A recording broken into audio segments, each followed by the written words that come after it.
Gusto kong sabihin sa iyo ang isang bagay na matagal kong tinanggihang paniwalaan dahil sobrang iba nito sa mga itinuro, nakita at naranasan ko. Pero hindi ko na ito kayang sarilinin. Kasi kung minsan akong naglakad sa mga araw ng puro pagsubok, ngunit di ko pa rin maramdaman ang kasaganahan. Alam ko na ikaw ding nagbabasa nito, baka naglalakad ka sa kaparehong landas. At kung tunay mong pakinggan, kung tunay mong payagan ang sarili mong maniwala sa kakaiba, sa mga hindi tinuro sa school o naisulat sa libro ng accounting, magbabago ang lahat. Dati akala ko para yumaman, kinakailangan kong gumawa ng marami. Kinakailangan kong gumising ng maaga, magpuyat, magbuhat ng mabigat, tiisin ang mga bagay na ayoko, at maniwalang balang araw, kapag sapat na, raratihin ako ng gantimpala. Yon ang turo sa akin. Trabaho lang ang daan sa tagumpay. Pero kumusta naman sa totoong buhay? Nakita ko mga taong buong buhay, nagtrabaho, triple pa sa effort ng iba, pero kulang pa rin. Dati ako yung nagigising alas 5 ng umaga, nagsusulat ng lahat, nagtatrabaho ng walang pahinga. Pero yung laman ng bangko ko, sakto lang makaraos. Doon ko napansin ang isang bagay na parang salungat sa common sense. May mga tao na parang dahil lang sa pag-exist nila, pera ang lumalapit. Hindi sila nagmamadali, hindi sila desperado, hindi nila binubuhos dugot pawis ayon sa usual na kunwaring tagumpay. Simple lang, ina-attract nila. Hindi ko maintindihan yon hanggang nag-iba ang pananaw ko tungkol sa pera. Hindi na bilang numero, hindi na bilang gantimpala, kundi bilang buhay na enerhiya. Tama. Gusto kong isipin mong parang may sariling buhay ang pera. Hindi siya napapapayag ng mga humahabol-habol sa kanya. Hinahatak siya ng mga taong nagpapalutang ng kalakip na enerhiya. Yung mga may pusong handa na ko. Doon ko napagtanto. Hindi effort ang sukli ng yaman. Reaksyon ito ng enerhiya. Nang binago ko ang pagtingin sa pera, nabago rin ang nararamdaman ko tungkol dito. Hindi ko na ito tiningnang parang outsider, malamig at malayo. Nakita ko na siya bilang kaibigan. Kaibigan na darating lang kapag ginawa mong available ang space, puno ng pasasalamat at kapanatagan. Hindi ko na hinahabol ang pera. Pinapalapit ko na siya sa akin. Hindi na ako gumagawa ng plano para hulihin siya, kundi tinatanong ko sarili ko, paano ba ako magiging ganitong tao na gustong-gusto ng energy ng pera? Maaari mong itanong, paano ko babaguhin yung energy sa loob ko? Sasagutin ko, hindi mo kailangan matutong ng kakaibang ritual pang relihiyon. Kailangan mo lang baguhin paano mo tignan at maramdaman ang sarili mo. Kung paggising mo pakiramdam mo sagana ka, karapat-dapat ka, parang bukid ang buhay mo at hindi giyera. Doon ka magsisimulang pumatong sa alon ng kasaganahan at makikita mo, mula sa mga hindi mo inasahan, darating ang mga oportunidad. Minsan mga taong di mo naman akalain, sila ang tutulong. May aanyaya na makipag-collab, kusa kang lalapitan. Hindi dahil mas naging masipag ka, kundi dahil naging ikaw yung taong may tamang enerhiya. Sinasabi ko, to hindi dahil madali siyang paniwalaan. Alam kong baka nagdududa ka pa. Ganyan din ako dati. Pero ibinabahagi ko ito bilang galing na mismo sa dalawang mundo. Mundo ng effort at mundo ng vibration. At masasabi kong mas magaan ang pangalawa.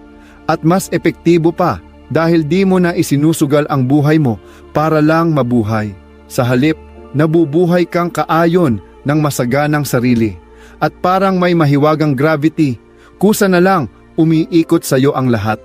Hindi ko sinasabi na di mo na kailangan magtrabaho. Ang sinasabi ko, yung energy na nilalagay mo sa gawa ang nagdedetermina ng tunay na halaga na matatanggap mo. Kung nagtatrabaho ka mula sa takot, pagmamadali at kakulangan, yan din ang frequency na binobroadcast mo at ibabalik yan ng universe sa'yo sa iba-ibang anyo. Pero kung galing ka sa tuwa, passion at paniniwala na totoo, may value ang ginagawa mo. Sumasabay ka sa agos ng yaman. Baka di mo maramdaman to agad, pero parang pagtatanim, kailangan mo lang alagaan. Dahil hindi tumutubo ang yaman mula sa unang tanim, kundi sa mga taong consistent mag-alaga ng energy araw-araw. At sa isang araw, habang naglalakad ka ng payapa sa sariling kalmado, mapapansin mong pera na mismo ang sumusunod sa iyo. Wala nang kailangan tawagin. Wala nang kailangang habulin. Kailangan mo lang maging ikaw, yung pinaka-vibrant na version ng sarili mo. Tandaan mo to, hindi sumusunod ang pera sa mga nagmamakaawa. Nagre-respond siya sa frequency. Gawin mong ang bawat umaga paggising mo, isa ng tahimik na deklarasyon sa universe. Handa na ako tumanggap at dahan-dahan, makikita mo ang kasaganahan, hindi na parang malayo. Nagiging salamin na siya ng kung sino ka na. At kung dati hindi ako naniniwala, pero ngayon nabubuhay ko to, kaya mo rin. Sapat ang pagpili mong maniwala. Sapat ang pagpili mong magbagong landas. Hindi yung puro takbuhan at pasanin, kundi yung lakad ng bukas ang puso. Parang tao na likas ng masagana mula sa loob. At sasamahan kita, unti-unti, kwento-kwento. Hati-hati kong ituturo lahat ng natutunan ko. Kasi naniniwala ako na ang pera, hindi naghabol kanino man. Ina-attract siya ng taong gising na yung energy sa loob. May isang realization ako na tuluyang bumago ng pananaw ko sa pamumuhay at pag-angat sa pera. Hindi ang labas ang dahilan ng nararanasan ko. Salamin lang siya na eksaktong sumasagot sa kung anong vibration na meron ako sa loob. Kakaunti lang agad naniniwala dito kasi mula bata pa lang tinuruang objektibo lang ang buhay na ang tao hinuhubog ng mga nangyayari. Pero sinasabi ko sa'yo, hindi mga pangyayari ang lumilikha sa'yo. Ang ikaw, bawat iniisip mo, nararamdaman mo, at estado ng energy mo, ang siyang nag-aanyaya ng mga sitwasyon para salamininin ka pabalik. Hindi random ang universe na to, gumagana siya sa resonance. Dati akala ko biktima lang ako ng mga pangyayari. Kapag mahirap ang trabaho, kulang pera, ang sisi ko market, customers o malas lang. Pero nung mas tinutukan ko, mismo sa iisang market, sa parehong panahon, may mga tao pa ring umaangat. Sa parehong sitwasyon, may mga taong tinatawag pa ring oportunidad. Hindi ko na magawang ibunton ang sisi sa labas kapag hindi pa maliwanag sa loob ko. At mula nang tinanggap kong silipin ang loob, naintindihan ko, hindi external ang gumagawa ng energy. Energy ang gumagawa ng external. Hindi ang universe ang namimili ng paborito. Purong salamin lang siya na sobrang tumpak. Isipin mo to, bawat emotion mo, bawat iniisip mo ay parang alon na inilalabas mo. At ang universe, parang tahimik na lawa na tumpak lang binabalik eksakto yung wave na binigay mo. Pag meron kang kakulangan, pag-aalala, insecurity sa loob, ang signal mo, hindi ako sapat. At ang lawa, tumutugon ng mga karanasang lalo kang mawawalan. Pero pag sinimulan mong mabuhay na meron ka na, sapat ka na, karapat dapat ka, makikita mong ang universe ay magbabalik lang ng ganoon din. Di ko sinasabi to dahil lang sa theory. Sinasabi ko dahil talagang naranasan, nakita, at inulit-ulit ko na, seriously. Naalala ko pa nung pinakawalang-wala ako noon. Walang kita, walang sigurado. Bawat araw gigising akong parang sinasakal ng takot. Pero dahil sobra na akong pagod maghirap, natutunan kong mag-let go. Hindi ko na niligtas sarili ko. Tumigil ako at tumingin sa loob. Bawat umaga, umuupo ako ng tahimik at tinatanong sarili ko, kung wala na akong dapat katakutan, kung tunay kong paniniwalaan na laging pabor sa akin ang universe, ano mararamdaman ko? At sa state na yon, naramdaman kong may bago ng klase ng energy. Wala ng panic. Wala nang pilit, kundi kalma, payapang loob. Nagsimula akong maghatid ng magkaibang signal, di sa salita, kundi mismong presence ko. Doon nangyari yung mga kakaiba. Bigla akong kontak ng lumang kaibigan, may offer. May perang akala ko na wala na, biglang bumalik. May pumasok na oportunidad na di ko man lang naisip. Hindi dahil nadagdagan ang effort ko, kundi dahil naging iba na ako. At sinasalamin lang ng universe ng eksakto ang version na yon. Parang salamin na walang pake. Laging eksakto lang ipinapakita kung sino ang nakatayo sa harap niya. No judgment, no palit. Puro totoo. Kaya sinasabi ko, kung gusto mong baguhin ang mundo dyan sa labas, hindi mo kailangang baguhin ang lahat. Baguhin mo lang ang salamin sa loob. Pag tinaasan mo frequency mo, di mo na kailangang umakyat para makarating. Pwede kang tumigil, maging still, at hayaang kusa kang lapitan ng lahat ng nakalaan na dapat sayo. Alam kong mistikal pakinggan to, lalo na yung mga sanay sa logic, science, at action-oriented na pag-iisip. Pero tandaan mo, sabi na rin ng modernong quantum physics, napapatunayan ngayon, ang matter ay resulta ng energy, hindi baliktad. At ikaw, living field of energy ka na naglalabas ng frequency bawat sandali. Kung nagtataka ka, bakit walang pera? Bakit di pumapasok opportunity? Bakit parang paikot-ikot pa rin ang buhay mo? Huwag ka munang lumingon sa labas. Tumingin ka sa salamin sa loob at itanong mo, ano bang nilalabas ko? Hindi mo maluloko ang salamin. Pwede kang magsabi ng magagandang salita, magulit ng mga affirmations. Pero kung sa loob-loob mo ay bitbit mo pa rin ang takot, pagdududa, at pakiramdam na hindi ka karapat-dapat, iyon din ang sasagutin ng universo. Kaya maraming tao ang sumusubok ng lahat ng teknik pero walang resulta dahil panlabas lang ang mga teknik. Samantalang ang tunay na sustansya ay nasa enerhiya. Gusto kong subukan mo ang isang maliit na bagay tuwing umaga bago ka magsimula ng araw. Maglaan ka ng 3 minuto para lang makaramdam. Huwag mo munang isipin ang mga gagawin mo. Huwag mong alalahanin ang resulta.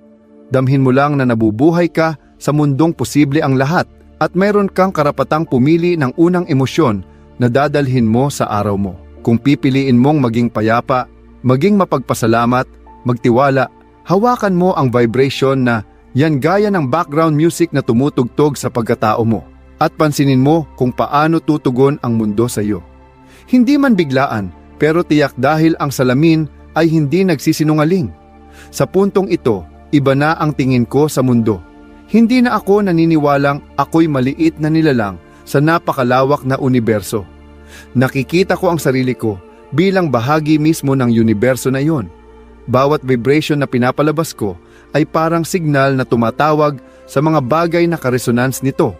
Ganun ka rin. Hindi ka maliit, hindi ka pinabayaan. Isang bagay lang ang kailangan mong tandaan. Maaaring nakalimutan mo, hindi laban sa iyo ang mundo. Refleksyon mo lang ito. At pwede kang pumili muli anumang oras. Pinili kong pumili muli. At narito ako para sabihin sa iyo na ang universo ay nakikinig sa frequency ng pamumuhay mo araw-araw. Si Thomas ay naglakad sa disyerto, nagdurugong mga paa, nanlilisik ang mga mata sa ilalim ng matinding init ng araw. Tuyong-tuyo ang lalamunan dahil sa ilang araw na walang tubig. Patuloy siyang naglakad, hakbang-hakbang. Bit-bit ang marupok na pag-asa na sa unahan ay may ilog ng kaligtasan. Pero ang hindi niya alam, at wala talaga siyang paraan para malaman, ay sa mismong ilalim ng kanyang mga paa, sa ilalim lang ng manipis na layer ng buhangin, ay dumadaloy ang malamig at malinaw na underground river. Sapat para bumuhay ng isang buong grupo sa loob ng maraming taon.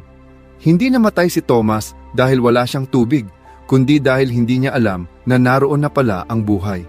At yan ang bumabagabag sa akin. Hindi lang ang mismong kwento, kundi ang katotohanang minsan ako si Thomas.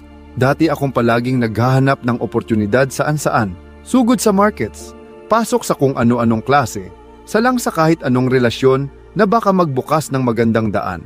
Iniisip ko dati, basta ginagalingan ko at pinipilit ko, dadating din ang gustong resulta. Pero mali pala ako. Hindi dahil tamad ako, kundi dahil hindi ko tinanong sa sarili ko ang isang napakasimple pero mahalagang tanong. Ano ang tinatayuan ko na hindi ko makita? Naranasan mo na ba yon? Yung parang todo kayod ka na, pero parang hindi mo pa rin maabot ang gusto mo. Palaging sablay? Parang meron kang balabal na hindi mo makita. Ikot ka ng ikot, pero hindi makawala. Kung oo, gusto ko sana samahan mo ko hanggang dulo ng kwentong ito kasi naniniwala akong ito ang bahagi na pinakakailangan mong marinig para mabuksan ang isang bagay sa loob mo.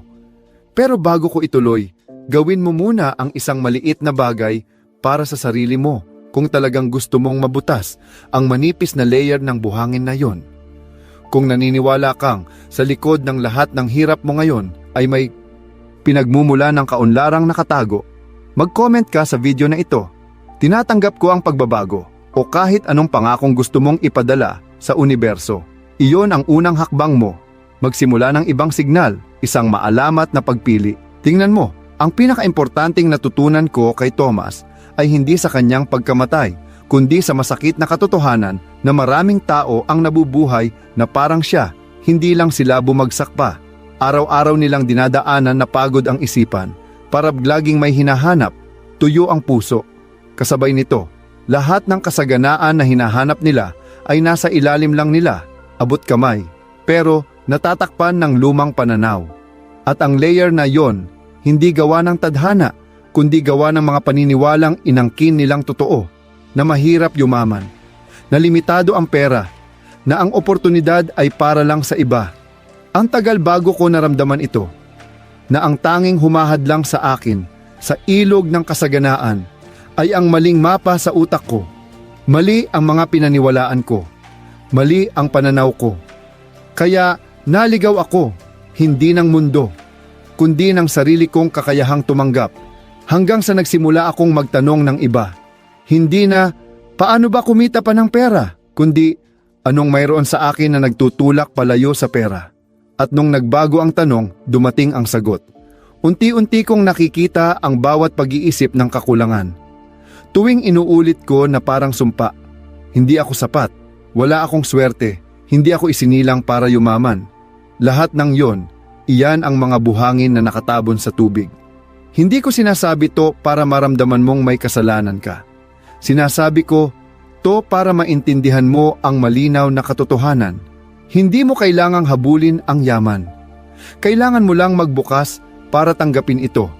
At ang pagbubukas na iyon ay nagsisimula sa kamalayan. Kapag nakita mong ang mga paniniwala mo, ang background software ng bawat resulta ng pera sa buhay mo. Kapag naiintindihan mong kamalayan ang gumagawa ng sitwasyon at hindi baliktad, titigil kang maghanap pa ng tubig sa malalayong lugar. Magsisimula kang maghukay sa kinatatayuan mo. At sinishare ko to, hindi lang para sa pagbabago mo. Sinasabi ko dahil gusto kitang maging tunay na mayaman. Hindi lang pera, kundi sa kamalayan, sa kapangyarihan, sa panloob na kalayaan. Kasi naniniwala ako, bawat taong nagiging masagana, nagpaparami ng kasaganaan sa mundo. Kapag hindi ka na nabubuhay sa takot, marunong ka nang magbigay. Kapag di ka na nakikipaglaban para mabuhay, nagsisimula kang mag-ambag. Kapag hindi ka na nakakulong sa kakulangan, postibo ka ng inspirasyon. Gusto kong mabuhay sa mundong ganyan, na hindi tayo nagkukumpetensya para mabuhay, kundi nagtutulungan para umasenso. Kaya huwag mo lang pakinggan, unawain mo, damhin mo, pumili ka. Hindi para sa akin, para sa iyo. Kasi hindi mo deserve mamatay sa uhaw habang nakatayo ka sa ibabaw ng sarili mong ilog ng buhay. Deserve mong makita, tanggapin, at mabuhay ng buo sa kasaganaan na simula't sapul ay nasa iyo na. Hindi ko pangakong madali yung mapa, pero pangako ko kung sasamahan mo ako hanggang dulo, layer by layer, katotohanan sa katotohanan, hinding-hindi ka na magiging dating ikaw. At yung akala mong pangarap lang, magiging normal mo na.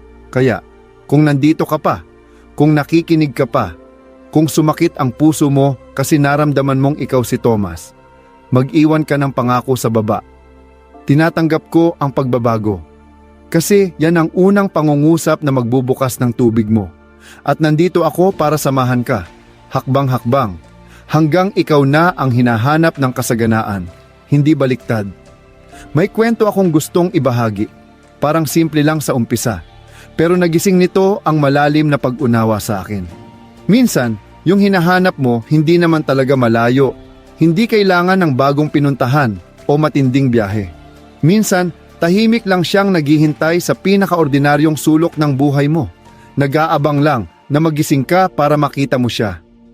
Si Elizabeth, isang batang babae, minana niya ang isang luma at kahoy na kahon mula sa lola niya. Sa kanya noon, parang walang kwenta yung kahon, tambak lang ng papel, lumang dokumento, piraso ng alaala na parang hindi na mahalaga sa batang henerasyon. Tinago niya ito sa atik at napuno ng alikabok habang tumatagal. Hanggang isang araw, wala namang dahilan, binuksan niya at natuklasan ang lumang mga stock certificates ng investments. mga nakalimutan na ng dekada, pero milyon na pala ang halaga ngayon. Nasa kanya na pala ang kayamanan, pero naging totoo lang ito nang tumigil siya, binuksan, at tunay na tinignan. Ang kwento ni Elizabeth, hindi lang tungkol sa pera. Isa itong malakas na metapora kung paano kalimitan natin hindi nakikita ang pinakamahalaga kasi iniisip nating masyado na itong pamilyar, luma o walang kwenta. Pero minsan, diyan mismo nakatago ang tunay na kasaganaan. Nalaman ko ito nung binalikan ko ang sariling buhay ko. Akala ko dati, darating ang kayamanan sa pambihirang ideya, malaking proyekto, o malawakan na pagtalon. Laging naghahanap ako sa hinaharap, sa mga taong di ko pa nakikilala, sa mga lugar na di ko pa napupuntahan. Hindi ko napansin sa sarili kong bahay, sa mga kakayahan kong meron na, sa mga relasyon na inisip kong ordinaryo lang. May mga pinto na palang naghihintay mabuksan. Pero hindi ko nakita kasi hindi ko pinansin at hindi ko tiningnan ng mas malalim. Sa panahon ngayon, tinuturuan tayong laging lumabas ng sarili, habulin ang mas marami, i-upgrade lahat. Pero na-realize ko na may kasaganang hindi mo makikita sa bago, kundi sa mga bagay na nariyan na at hindi lang nakita sa tamang paraan. Madalas, ang yaman ay hindi kailangang likhain. Kailangan lang makilala. Tulad ni Elizabeth, hindi niya kailangang may gawin para lumitaw ang pera. Binuksan lang niya ang kahon at napagtanto kung anong meron siya. Naalala ko lahat ng beses na pinalampas ko ang mga kahon sa buhay ko. Kakayahan na minamaliit ko, oportunidad na hindi ko sineryoso, usapan na inisip kong wala lang pala, pero naging susi sana sa koneksyon. Binababa natin ang halaga ng pamilyar. Doon madalas nadudulas at nailalayo sa atin ang yaman. Binago ko ang ugali ko. Imbes na magmadali sa bago, binalikan ko ang buhay ko. Yung mga hindi ko natapos na proyekto, mga dating kaibigan na di ko na nakakausap ng matagal, mga ideyang dati ay binitawan ko dahil mali ang panahon. May nangyari na kakaiba. Habang binubuksan ko ang mga kahon sa sarili ko, biglang may mga pinturing nabubuksan sa labas. Isang dating kaibigan na dati kong tinrabaho pero hindi naging successful, biglang nagpakilala ng malaking business partner. Dating proyekto na walang kita, nung binalikan ng bago kong pananaw, naging susi pala ng kita.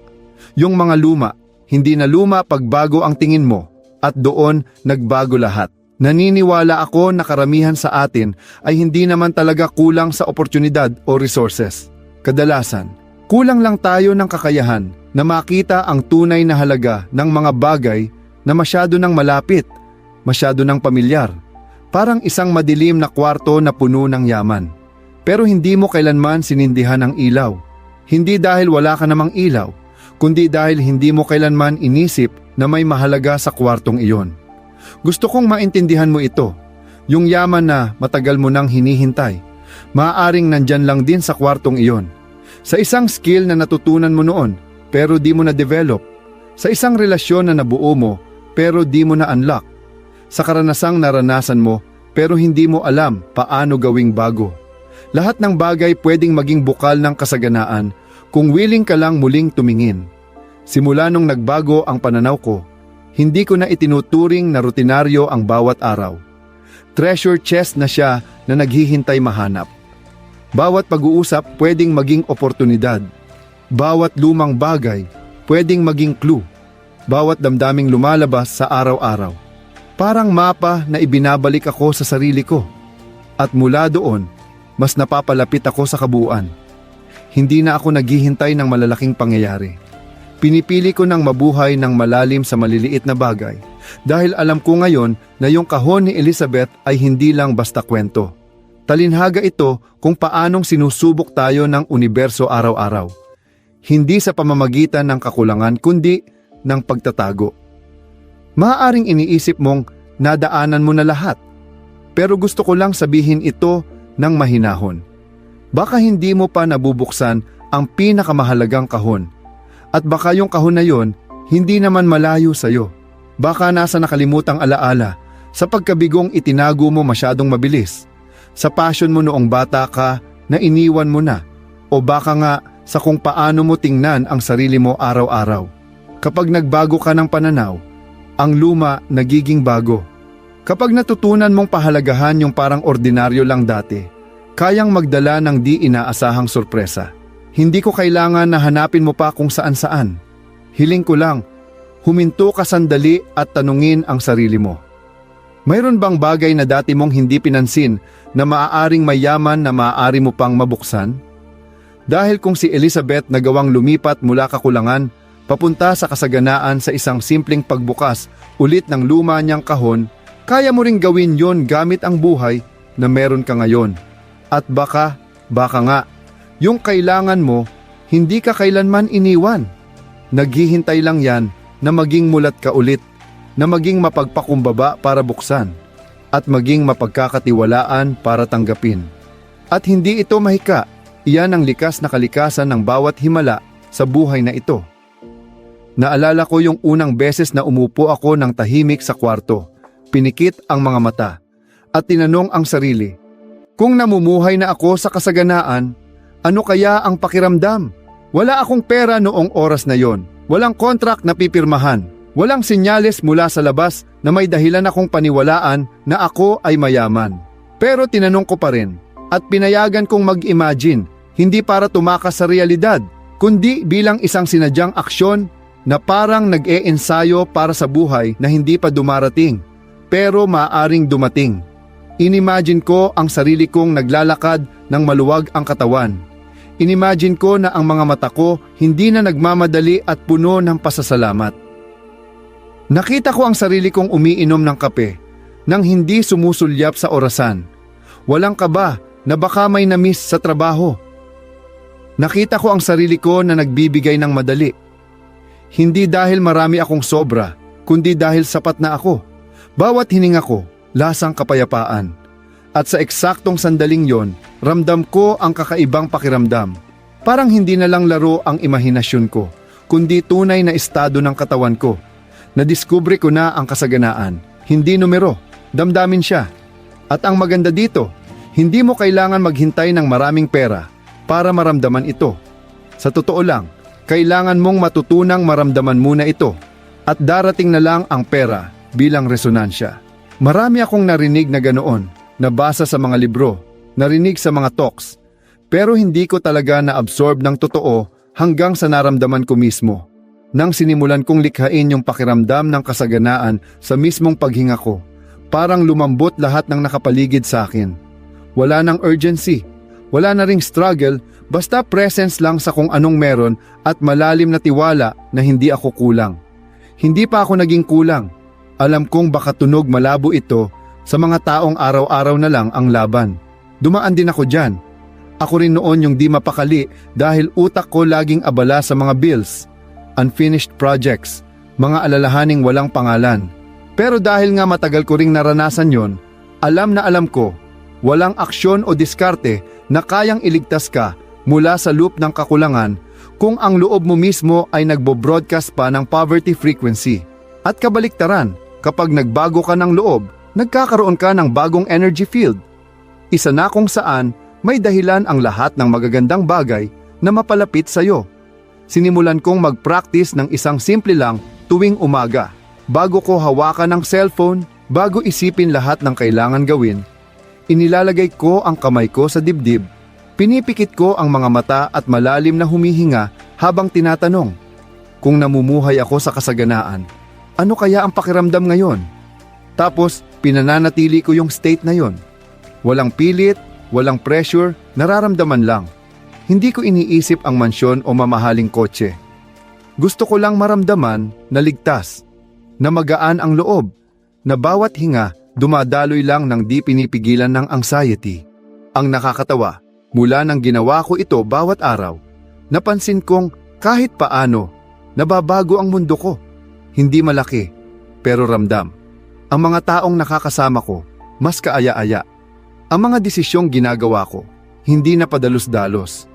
Yung mga opportunity na dati, parang malayo, biglang andyan sa tamang oras. Hindi na ako kumikita dahil kailangan magkaroon, kundi nakakagawa ako ng value mula sa estado ng meron na ako. At yun ang nagpakampante sa iba sa akin. Kaya nila ako pinagkakatiwalaan. Kaya gusto nila akong kasama at binibigyan nila ako hindi lang ng pera, kundi ng respeto. Unti-unti kong naintindihan na ang paghinga ng may kasaganaan, hindi teknik, kundi way of living ito. Nasa kung paano mo tratuhin ang sarili mo sa pinakamaliliit na sandali. Nasa kung paano mo piliing tingnan ang mundo bilang pabor sa'yo, hindi laban sa'yo. Nasa paraan ng pagbubukas mo ng puso kahit sa maliliit na bagay. Isang mainit na tasa ng tsaa, unang sinag ng araw, thank you na hindi nabanggit. Kapag ramdam mong meron ka na ng lahat, hindi mo kailangang sumigaw para mapansin ng buhay. Kailangan mo lang bumulong, pakikinggan ka na ng universo. Sinasabi ko ito hindi dahil naabot ko na ang kung anong ultimatong antas. Tao pa rin ako, nakakalimot paminsan, naliligaw din, pero kahit kailan, hindi ko na ulit kakalimutan. Kaya kong bumalik sa estado ng kabuuan sa isang hininga lang. At kung kaya ko, kaya mo rin. Hindi mo na kailangang maghintay na may madagdag na kondisyon para maramdaman mong mayaman ka. Piliin mo lang na ramdamin ito. Dito mismo, sa katawang ito, sa mismong hiningang ito, huwag mo nang gawing destinasyon ang kasaganaan, gawin mo ng starting point. Simulan mo ang bawat araw na parang isang taong meron na, sapat na, karapat-dapat na. Walang pwedeng kumuha noon kung hindi mo pipiliing limutin. At hindi mo na kailangan lumimot kasi nagsimula ka ng maalala. Ang kayamanan, hindi hinahabol. Hinahayaan lang na ikaw na mismo ang maging. At kadalasan, nagsisimula lang lahat. Sa isang maliit na gawain, huminga na parang nabubuhay ka na mayaman. Sa kasaganaan at may tiwalang ang mismong pakiramdam na ito ang magdadala sa iyo pauwi. Si William ay isang British na scholar na kilala sa kanyang pagiging metikuloso at malalim na paghanga sa kasaysayan. Maraming taon siyang naglakbay sa gitnang silangan sa paghahanap ng mga sinaunang artifact ng kultura. Pero ang kwento kong ibabahagi sa iyo ngayon ay hindi lang tungkol sa arkeolohiya. Ito ang kwento ng isang bato, isang napupudpod na clay tablet, at kung paano nito lubusang binago ang aking pananaw sa yaman. Ilang buwan ginugol ni William sa pagsasalin at pagbasa ng mga nakasulat na ukit sa ibabaw ng tablet na iyon. At sa bandang huli, natanto niyang hindi lang ito isang tala ng kasaysayan. Isa itong praktikal na gabay kung paano ang isang ordinaryong tao ay pwedeng yumaman sa gitna ng isang syudad na baon sa utang at kaguluhan. Ang istoryang nakatala sa tablet ay sumusunod sa kwento ng isang tagagawang laryo na si Dabasier. Dati siyang mahirap, nalulunod sa utang, halos hindi makasurvive sa siksikang palengke. Ngunit imbes na magreklamo sa kapalaran niya o tumakas, pinili niyang harapin ang buhay na may bagong disiplina. Bawat perang kita niya, hinati niya sa 3 bahagi. Isang bahagi para bayaran ang utang, isang bahagi para sa gastusin, at isang bahagi para ipunin at i-invest para sa hinaharap. Walang komplikasyon, walang magic na shortcut, walang magagarang sikreto, puro tiyaga, consistency, at malalim na respeto sa prinsipyo. At ang milagro, sa loob lang ng ilang taon, mula sa pagkakalugmok sa utang, naging isa si Davis sa pinakamahalaga at pinakakagalang-galang na tao sa Babylon. Nang nabasa ko ang kwentong iyon mula sa pagsasalaysay ni William, nabigla ako. Hindi dahil bago sa akin ang ideya, kundi dahil napakasimple pala na lahat ay narinig na rin ito, pero kakaunti lang ang tunay na sumusunod. Nagtanong ako sa sarili ko, ilang beses ko bang isinantabi ang mga ganitong batayang prinsipyo dahil iniisip kong saka ko na lang gagawin o hindi pa tamang panahon? Ilang beses na ba akong kumita ng pera tapos ginastos lang lahat at walang itinabi para sa kinabukasan? Ilang beses ko na bang sinabi sa sarili kong gusto kong yumaman pero namuhay naman na parang lahat ay para lang sa pansamantalang saya ko? Napagtanto ko na ang maliliit na prinsipyo, kapag itinuring mong sagrado, ang kayang tuluyang magbago ng buhay ng tao. Hindi mo kailangang maging mayaman para mabuhay na may paggalang sa pera. Sa totoo lang, kapag itinuring mong mahalaga ang bawat sentimo, doon magsisimula ang universo na pagkatiwalaan kang karapat-dapat sa mas marami pa. At kapag naniwala ang universo sa'yo, hindi mo na kailangang habulin ang pera.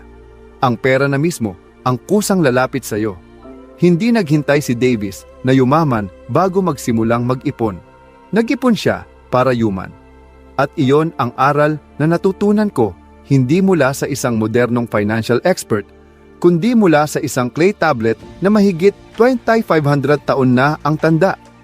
Sinimulan kong isabuhay ang aral na iyon ng paunti-unti lang. Kada beses na may natatanggap ako, malaki man o maliit, hinati ko ito kagaya ng kay Davis. Minsan ang naiipon ko sakto lang pambili ng kape, pero tinupad ko pa rin ang prinsipyo, hindi dahil sa pera per se, kundi dahil sa mindset. Gusto kong malinawan ang isip ko na isa akong tao na marunong gumalang sa pera. Isa akong tao na kayang mag-manage ng kasaganaan. Hindi ako nag-overspend para punan ang emosyonal na kakulangan. Nagtatabi ako dahil alam kong kakailanganin ko iyon para sa mga mas malalaking oportunidad sa hinaharap. At alam mo ba kung anong nangyari nung nagsimula akong magtabi? Parang nag-umpisa na ring magtabi ang mundo para sa akin. Hindi na basta-basta dumadaan lang ang mga oportunidad na parang wala lang. Mga tawag, offers, investments, na akala ko tapos na, biglang bumabalik. Doon ko naintindihan na hindi lahat ng oportunidad ay nasa palengke. Ang iba ay para lang sa mga disiplinadong tao. At ang disiplina, iyon ang isang bagay na pwede mong simulan ngayon. Hindi mo ito kailangang ipaalam kanino man. Hindi lang sina William ang nagsalin ng sinaunang teksto. Binuksan niya ang pinto upang makita ang likas na pagkatao ng tao na sa kahit anong panahon. Ang kasaganaan ay gantimpala para sa mga taong namumuhay na may kaayusan. Akala ko noon, ang yaman ay usapin ng timing at swerte. Ngayon alam ko na karakter pala ang mas mahalaga at walang mas matinding nagbibigay linaw tungkol sa karakter mo kundi kung paano mo ituring ang mga hawak mong bagay, maliit man o malaki, tadhana man o hindi inaasahan. Hindi ko ito sinasabi para gumawa ng isang magandang kwento. Sinasabi ko ito dahil alam kong baka ikaw ngayon ay nasa posisyon din ni Davis. Lumulubog sa utang, nag-aalala, naiipit sa isang buhay na parang walang direksyon. Pero kapag nagsimula kang tumingin, muli gamit ang isang prinsipyo, isang disiplina, isang kasunduan sa sarili, makikita mo na ring bumubukas ang daan. Hindi man mabilis, hindi man bongga, pero tiyak. Dahil ang tunay na yaman, hindi yan nanggagaling sa bilis. Nanggagaling yan sa direksyon. Nang isara ni William ang kanyang journal tungkol sa stone tablet na iyon, isinulat niya ang huling linya na tumatak talaga sa akin. Ang ilan sa pinakamalalaking sikreto ay hindi namamahinga sa matataas na lugar, kundi nakabaon sa ilalim ng alikabok ng paglimot. Pinag-isipan ko ang linyang iyon ng matagal at gusto kong tandaan mo ito. Hindi kulang ang mundo sa patnubay. Kadalasan lang nakakalimutan na natin kung paano ito basahin. At minsan, ang kailangan lang gawin ay balikan ang napakatandang aral na nananatiling totoo pa rin hanggang ngayon. Bayaran mo ang utang mo, gumastos ng may pag-iisip, at mag-ipon na para kang mabubuhay ng 100 pang taon. Wala na ang tablet. Matagal nang nagpahinga si William, pero ang aral na iyon ay hindi pa rin nagbabago. Para sa akin, sa iyo, sa sinumang handang magsimula kahit saan siya naroroon. Hindi mo kailangan ng luho. Kailangan mo lang ng katapatan. Hindi mo kailangan ng katalinuhan. Kailangan mo lang ng dedikasyon. At kapag naging sapat ang pasensya mo na mabuhay ng may prinsipyo, hindi mo na kailangang habulin ang yaman. Ikaw mismo ang magiging mahalagang bahagi nito. Si Caroline ay isang pintor na nakilala ko sa isang maliit na exhibit sa baybayin. Hindi siya sikat. Hindi lumalabas ang gawa niya sa pabalat ng magazine at walang kilalang gallery na kumakatawan sa kanya. Pero may kakaiba talagang espesyal sa mga paintings niya. Isang bagay na hindi kayang ipaliwanag ng salita. Isang bagay na mararamdaman mo lang. Matagal akong tumayo sa harap ng isang simpleng painting ng tanawin na pinamagatan niyang Summer's Dream. Walang kahit anong revolusyonaryo sa pagkakabuo nito. Walang groundbreaking na teknik. Pero may kakaibang sigla na humuhulagpos mula sa bawat patong ng pintura bawat hagod ng brush. Parang ang painting ay hindi lang ginawa ng kanyang kamay, kundi ng buong puso, ng hininga, ng full presence niya. Nung tanungin ko si Caroline kung bakit siya nagpinta, ngumiti lang siya at mahina niyang sinabi, "Dahil hindi ko kayang di magpinta. Tuwing hawak ko ang brush, parang bahagi ng kaluluwa ko ang pumapasok sa mundong iyon. Pag di ako nagpapinta, parang may nawawalang piraso sa akin." Napatahimik ako sa sagot niya. Hindi dahil poetic, kundi dahil alam kong nasagasaan ko ang isang napakalaking katotohanan. Kapag ibinuhos mo ang kaluluwa mo sa gawa mo, nabubuhay ang gawa na yon. At natural lang na naakit ang pera sa mga bagay na buhay na buhay. Maraming klase na ng trabaho ang ginawa ko. Yung iba dahil kailangan, yung iba para lang makasurvive, at yung iba dahil pinilit ako ng iba na dapat iyon ang gawin ko. Pero bihira talaga akong naging totoong present at buong puso sa mismong sandali ng ginagawa ko. Dati akala ko basta ayusin ko, tapusin ko agad, at maabot ang target, darating na lang ang resulta. Pero na-realize ko, ang tunay na kaibahan ay nasa kung anong enerhiya ang inilalagay mo sa ginagawa mo, hindi lang sa galing mo. May mga tao na gumagawa ng mangkok ng lugaw na hindi makakalimutan ng customer. Hindi dahil sa kakaibang sangkap, kundi sa kung paano nila ito inihanda ng buong puso at pag-aalaga. May mga nagbebenta ng bulaklak sa gilid ng kalsada, pero bawat buke ay parabang mamahaling regalo. May mga nagtuturo, nagsusulat, nagtatanim, at bawat maliliit na gawa ay punong-puno ng kaluluwa, ng buhay. At kung saan may buhay, doon dumadaloy ang pera bilang natural na tugon. Nagsimula akong mag-reflect sa ginagawa kong trabaho. Yung iba, ginagawa ko ng may tahimik na pagkainis. Basta matapos lang. Yung iba, dahil sa takot na mapag-iwanan o para may mapatunayan. Pero madalang akong gumawa sa paraan na nalarawan ni Caroline. Hindi ko kayang hindi gawin to dahil kaluluwa ko na ang nangangailangan. Kaya nagdesisyon akong baguhin. Hindi ang career ko, kundi ang paraan kung paano ko tinutugunan ang bawat gawain. Pinili kong balikan ang batang sarili na minsang sobrang saya lang habang gumagawa kahit walang papuri. Nagsimula akong magsulat na may tunay na damdamin, hindi lang basta ma-check ang isang listahan. Sinanay kong magsalita sa kliyente na may pasasalamat sa mata, hindi lang bilang formalidad, kundi mula sa puso. Humihinga ako ng malalim bago magsimula ng proyekto at tahimik na nagtatanong, gaano pa kaya kalalim ang kayang ibuhos ng kaluluwa ko ngayon? Nang nagbago ako, naramdaman ko ring nagbago ang mga tugon na natanggap ko. Sabi ng mga tao, ramdam nila ang kakaibang enerhiya sa gawa ko, sa mga salita ko, sa enerhiya. Hindi nila ginamit ang mga salitang tulad ng efficient o professional. Ang pinag-uusapan nila ay damdamin, koneksyon, lalim. At naintindihan ko na ang pera ay hindi dumarating dahil mas magaling ka sa iba. Dumarating ito dahil napaparamdam mo sa ibang tao na may hinahawakan silang totoo, malalim at buhay. Hindi ko itinatanggi ang kahalagahan ng strategy, skill o planning. Pero lahat ng iyon ay parang makina lang. Ang tunay na nagbibigay ng kapangyarihan ay ang espiritu ng taong nagpapatakbo nito. Pwede kang magbukas ng coffee shop pero kung bawat tasa ay ginagawa mo lang para kumita, maaaring sumubok ang customers minsan pero hindi na babalik. Pero kung niluluto mo ang kape ng may sinserong malasakit, na parang nagbibigay ka ng parte ng sarili mo, babalik sila at magdadala pa ng iba. Ang pagkakaiba ay nasa hindi nakikitang layer. At ang layer na iyon ang lumikha ng pangmatagalang resulta. Si Caroline ang nagturo ng aral na, yon, hindi sa pamamagitan ng mga talumpati, kundi sa tahimik niyang presensya sa bawat painting. At tinatanong ko, kailan ka huling nagpakita ng buo sa iyong trabaho? Gaano mo nakatagal ginagawa lang ang mga bagay para matapos, para maabot ang kota o para may mapatunayan? Kalian mo huling naalala na bawat kilos, kapag binuhusan ng kaluluwa, pwedeng maging tahimik na imbitasyon para umasenso? Hindi mo kailangang maging artist. Kailangan mo lang maging totoo sa sarili sa trabaho. At ang pagiging totoo, iyon ang pinakamalakas na wika na hinahanap ng mundo.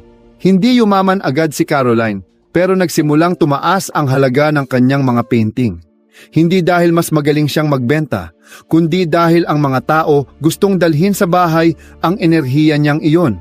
Hindi sila nagbabayad para sa imahen. Nagbabayad sila para sa pakiramdam, lalim at kaluluwa. At naniniwala ako na kung pupunta ka sa trabaho araw-araw, na dala ang parehong espiritu, magiging source ka rin ng enerhiya na hindi mapapalitan. Hindi mo kailangang magpakabida, maging totoo ka lang. Iba na yun. Ikinukwento ko ito, hindi para gawing mala-fantasy ang trabaho. Alam ko namang may pressure, goals, at kailangang bayaran. Pero ito ang sigurado ko. Kung mabibigyan mo ng kahit maliit na bahagi ang araw mo na gawin ang isang bagay ng may buong presensya, buong kaluluwa, unti-unti mong mababago ang daloy ng pera sa buhay mo. Hindi dahil tama ang ginawa mo, kundi dahil totoo mong nilakaran. At ang pagiging totoo, iyon talaga ang dahilan kung bakit gustong bumalik ng pera. Hindi na kinailangan pang magsalita ni Caroline. Ang kanyang mga obra ang nagsalita na. Simula noon, hindi na ako nagtatrabaho para lang matapos ang isang gawain. Nagtatrabaho ako para magpadala ng piraso ng sarili ko sa mundo. Kasi alam ko, iyon lamang, hindi kahit anong plano, ang tunay na humihila ng pera. Sariwa pa rin sa akin ang pakiramdam noong araw na natanggap ko ang pinakaunang baryang kinita ko mula sa trabahong buong puso kong ginawa. Hindi